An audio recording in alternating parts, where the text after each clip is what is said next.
ძალიან წუხს მოსახლეობა, ესე იგი რა მოხდა 2 თვის წინ დაიგო ასფალტი, მერე ისევ გაითხარა, რა მიზეზით დაიგო, რატომ გაითხარა, რატომ გაფუჭდა ეს ისა რა ქვია, მართლა კარგად იყო, ლამაზით ასფალტი იყო, ლამაზად იყო დაგებული გზა.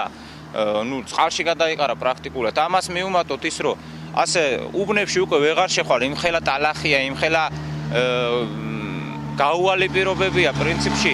გორებით გადა, ტალახის გორებით გადა, მოსახლეობას უჭირს ძალიან გადაადგილება და ეხლა ჩვენ ვაპირებთ განცხადებით მივმართოთ გამგეობას ჩვენი ორგანიზაცია, რომ რაღაც ეს მოხრეშონ მაინც და გადაასწორონ ეს გზები, რა ვერ გავიგე მოსახლეობა მაგათ სულ არ აწუხებ თუ რაში ეს საქმე. მე პირადად რომ მკითხოთ, ასე უნდა ყოფილიყო, რა ვიცი, ნებისმიერი მოქალაქე მაგ დასკვნამდე მივა და ნებისმიერ მოქალაქეს შეუძლია იგივე თქვას, რომ ჯერ უნდა გაკეთდეს გაყვანილობა და მერე უნდა დაიგოს გზა.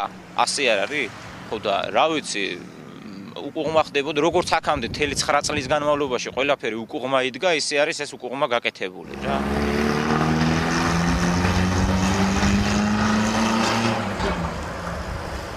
ბრაზობდა იმას შვები რომ დაყარეს და იმას ხნეს აქამ შვენივრად იყო გაკეთებული ასფალტი.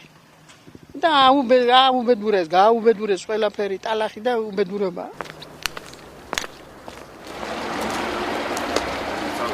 წყლის სამუშაოები დაწყებულია წელს და გაგრძელება გაისაც მომაწყესაც გაგრძელება სამუშაოები წელს ვერ ამთავრებიან. დაუღებთ რადგან ეს ეკეთება ეს გაუთვალისწინებთ ეს ჩვენი ბალი არ არის მათ ჩვენ ამას არ გეგმავთ ჩვენ რაც გვეკითხებიან ადგილობრივ ხელისუფლებას თვითონ გეგმავენ და რა ვქნათ ჩვენც უნდა დავიმოჩილოთ.